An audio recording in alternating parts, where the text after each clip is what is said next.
আজকে আমি কথা বলবো না, আমার সাজেশন কথা বলবে। আমি 13ই জানুয়ারি 2026 একটা ভিডিও আপলোড করেছিলাম, মাধ্যমিকের লাস্ট মিনিট সাজেশন। দেখো, আমি 20 দিন আগে আপলোড করেছিলাম, বেশ কিছু ইউটিউবার 12 ঘন্টা আগে, কেউ 24 ঘন্টা আগে আপলোড করেছে। এবার আমি ফ্রিতে দিয়েছিলাম বলে তোমরা হয়তো গুরুত্ব দাওনি, তোমরা বড় বড় ইউটিউবারদের কাছে টাকা দিয়ে কিনেছিলে, সেইগুলো বেশি গুরুত্ব দিয়েছিলে। কিন্তু যারা আমাদের সাজেশন গুরুত্ব দিয়েছিলে তারা আজকে কি পেয়েছো? 100% কমন। হ্যাঁ, ইংরেজিতে 100% কমন, ইনক্লুডিং আনসিন। আনসিনকে ধরে 100% কমন তোমরা পেয়েছো। কিভাবে পেয়েছো চলো দেখে নেই। দেখো, প্রথমেই তোমাদের ছিল সিন, এটা তোমাদের মাধ্যমিক কোশ্চেনের প্রিন্ট আউট 2026-এর। প্রথমে ছিল সিন। সিন দেখো, of course there was nobody play on the big half moon. Big half moon মানে আওয়ার রানওয়ে কাইট। দেখো, আমি আমার যেটা সাজেশন, প্রথম কি ছিল? Story suggestion. প্রথম story suggestion our runaway kite মানে 12 নাম্বার তোমাদের ঝোলাতে আমি আসতে 20 দিন আগে ঢুকিয়ে দিয়েছিলাম, অর্থাৎ ফ্রিতে, তাও পুরোপুরি। তারপরে দেখো আসি পোয়েমে। পোয়েমে এসো, two glass or leaf or fruit, অর্থাৎ দ্য স্নেল। এইটা ছিল দ্য স্নেল। দেখো এখানে এসো, আমার ফার্স্ট চয়েস কি ছিল? The snail.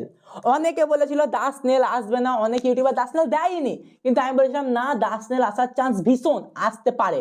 দেখো দ্য স্নেলই কিন্তু এসেছে। তারপরে আসি আনসিন টপিকে। দেখো, আমি আনসিনে কিচ্ছু করতে পারিনি, আমি শুধু জাস্ট এইটুকু হাইলাইট করেছিলাম, read all recent topic 31 December অবধি। দেখো এখানে 31 ডিসেম্বর অবধি পড়তে হয়নি। দেখো কবে দিয়েছে, Times of India 20 July 2025।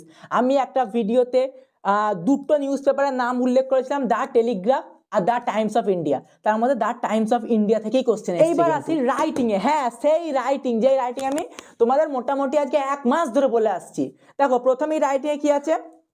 A dog crossing a bridge, মানে এইটা হচ্ছে দ্য গ্রিডি ডগ। এইটা আমি একটা ভিডিওতে, আমি যেই ভিডিওটা প্রথম আপলোড করেছিলাম এবছর স্টোরির, সেই ভিডিও দ্য গ্রিডি ডগ, এইখানে ছবিটা থাকলো, দ্য গ্রিডি ডগ বলে দেওয়া আছে। তারপরে দেখো, এইবার আসি স্টোরির পরে যেটা দিয়েছে, দেখো কি বলেছে, a renowned magician will come your school next month as a secretary of student council, right a notice about 100 words announcing the date. দেখো আমি বলেছিলাম যে নোটিশ তোমাদের আসবে, নোটিশ, স্টোরি আর লেটার, এই তিনটেকেই আমি হাইলাইট করেছিলাম, আর তিনটে এসেছে। দেখো নোটিশ রাইটিং এর পেজটা যদি তোমরা খুলে থাকো, দেখো নোটিশ রাইটিং এর পেজ যেটা, দেখো নোটিশ আমি কি বলেছিলাম, any type of school program. দেখো কোথায় গেল? হ্যাঁ, সেলিব্রেটিং এনি স্কুল প্রোগ্রাম। এ দেখো এখানে এসেছে, দেখো সেলিব্রেটিং এনি স্কুল প্রোগ্রাম, যেটা তোমাদের নোটিশে এসছে। আমি কি বলেছিলাম, অনেক কিছু হতে পারে, টিচার্স ডে হতে পারে, কোনো রকম ডে হতে পারে, তার মানে এখানে ম্যাজিক এসছে, তাহলে ম্যাজিশিয়ানের যেটা এসছে এইটা মিলে গেল। একটা ভিডিওর মধ্যে আমি ম্যাজিশিয়ানও বলেছিলাম যে হয়তো একটা ম্যাজিক প্রোগ্রাম আসতে পারে। তো দেখো আমি কিন্তু ফুললি বলেছিলাম, যারা আমাদের ফলো করেছো আজকে তাদের হাতের মুঠোয় 90 নাম্বার, আর 10 তো স্কুলের প্রজেক্ট, 10 নাম্বার মানে 100।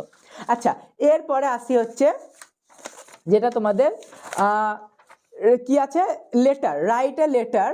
দেখো প্রথমে বলি এটা ইনফর্মাল লেটার এসছে, write a letter to your cousin. কাজিনকে যেহেতু বলেছে ইনফর্মাল লেটার, কি বলেছে, saplings plants during rainy season, অর্থাৎ ট্রি প্ল্যান্টেশন প্রোগ্রাম। দেখো ওয়ার্ড বাই ওয়ার্ড মিলে গেছে, দেখো প্ল্যান্টেশন, ট্রি প্ল্যান্টেশন, আমি ওয়ার্ড বাই ওয়ার্ড মিলিয়ে দিয়েছি, ট্রি প্ল্যান্টেশন।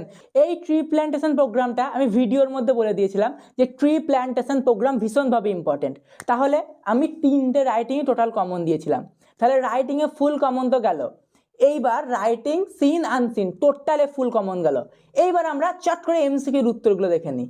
তাহলে দেখো প্রথমেই কি আছে, দেখো প্রথমেই এখানে আছে হচ্ছে big half moon is the name of, দেখো big half moon is the name of an island, কারণ বিগ হাফ মুন একটা আইল্যান্ড ছিল।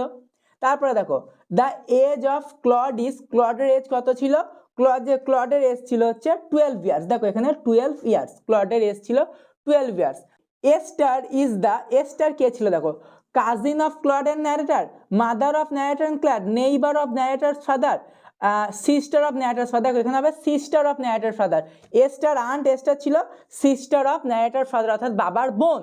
Clod and the narrator used to quarrel, Claude এবং ন্যারেটার কোয়ারেল করতে, দেখো কি ছিল, with the mainland children, among the themselves only, with their cousins, with other children of the island. দেখো Claude and the narrator used to quarrel with the mainland children, এখানে হবে হচ্ছে মেনল্যান্ডের ছেলে মেয়েদের সঙ্গে। তারপরে ফাদার লুকড স্যাড, বাবা দুঃখী ছিল, হোয়েন, যখন কি, দেখো বাবা দুঃখী ছিল যখন হি ওয়াজ আস্কড অ্যাবাউট রিলেটিভস, তাকে তখন তার আত্মীয়দের সম্পর্কে জিজ্ঞেস করা হতো, তখন বাবা থাকতে হতে দুঃখী, যে আত্মীয় সম্পর্কে জিজ্ঞেস করে, যেহেতু বাবা ঝগড়া করে বাড়ি থেকে বেরিয়ে এসেছিল তাই তার বাবা দুঃখী থাকতো। দেখো এইবার দেখো দা স্নেল, কি বললাম আমার প্রথম চয়েসই দা স্নেল ছিল, দা স্নেল এসেছে। দা স্নেল দেখো, the snail sticks to the wall as if he grew there, সে সেখানে বেড়ে উঠতো। তারপরে দেখো কি আছে, with the slightest touch the snail shrinks with, snail কিভাবে আচরণ করতো, ডিসপ্লেজার, হতাশ, অর্থাৎ এখানে হবে ডিসপ্লেজার। তারপরে দেখো the phrase danger imminent in the second stanza refers to danger, দেখো এখানে ডেঞ্জার বলতে কি বোঝাচ্ছে, লাইকলি টু হ্যাপেন সুন, যেটা খুব তাড়াতাড়ি হতে পারে, অর্থাৎ যেটা হবে, অর্থাৎ সেটাকে ডেঞ্জার বলেছে। এখানে ডেঞ্জার ইমেন্ট অর্থাৎ লাইকলি হ্যাপেন সুন। তারপরে দেখো দেখো এখানে অনেক করেছে হচ্ছে that can not be faced, এখানে ডেঞ্জার বলতে কিন্তু এইটা বুঝিয়েছে, লাইকলি টু হ্যাপেন সুন। তারপরে দেখো wherever the snail lives it lives, snail বাস করতো কি একা, কারোর সাথে না, কি উইথ ফ্যামিলি না, উইথ ফ্রেন্ডস না, উইথ চ্যাটেলস না, তাহলে উইথ নান, অর্থাৎ পুরোপুরি একাকী বাস। আমরা ইতিমধ্যে যে কটা এবিটি এর পেজ করিয়েছি সে কটা যদি তোমরা সব দেখে থাকো, আমরা সব করাইনি কিন্তু হাতে গুনে 4 থেকে 5টা করিয়েছি, তার মধ্যে থেকে এগুলো কমন আছে, তাহলে মোটামুটি আমরা পুরোপুরি কমনের সেরা লেভেল দিয়েছি। দেখো তোমাদের এইটা হচ্ছে এসএকিউ আনসিন কিংফিশার ডে নিয়ে এসেছিল, মানে মাছরাঙা দিবস। এবার দেখো তাহলে এইবার উত্তরগুলো শুধু দেখে নাও, কারণ তোমাদের হাতে সময় খুব কম, কালকের পরীক্ষার প্রিপারেশন নিতে হবে। Kingfisher day is going celebrate 3rd Sunday of July, Kingfisher day 3rd Sunday of July celebrate করা হয়, অর্থাৎ জুলাই মাসের 3য় রবিবার। বেশ, এইবার আসি হচ্ছে Bengal birds will undertake a survey নো, কি দেখো এখানে habitat loss and degradation of kingfisher across Bengal, এইটা হবে এর উত্তর, বোঝা গেল বি এর উত্তরটা। এইবার আসি হচ্ছে সিএ, সিএ কি আছে, the number of association involved in organization Bengal birds meet 2025 is 3, এখানে উত্তরটা হবে 3। তারপরে কি আছে, তারপরে আছে দেখো Bengal birds meet started on Saturday, এইখানে উত্তরটা হবে স্যাটারডে। তারপরে দেখো Ardhendu Das is a BWS member and an ecologist, উনি ছিলেন ইকোলজিস্টের একজন মেম্বার। তারপরে দেখো the number of participants in Bengal birds meet 2025 was more than 350, more than 350, option A. তাহলে বোঝা গেল এইগুলো ছিল হচ্ছে তোমাদের এমসিকিউ এর উত্তরগুলো। তাহলে কার করা ঠিক হলো আমাকে অবশ্যই জানিও, আর যারা আমাদের কমন পড়েছিলে কেমন লাগলো কমনটা অবশ্যই জানিও।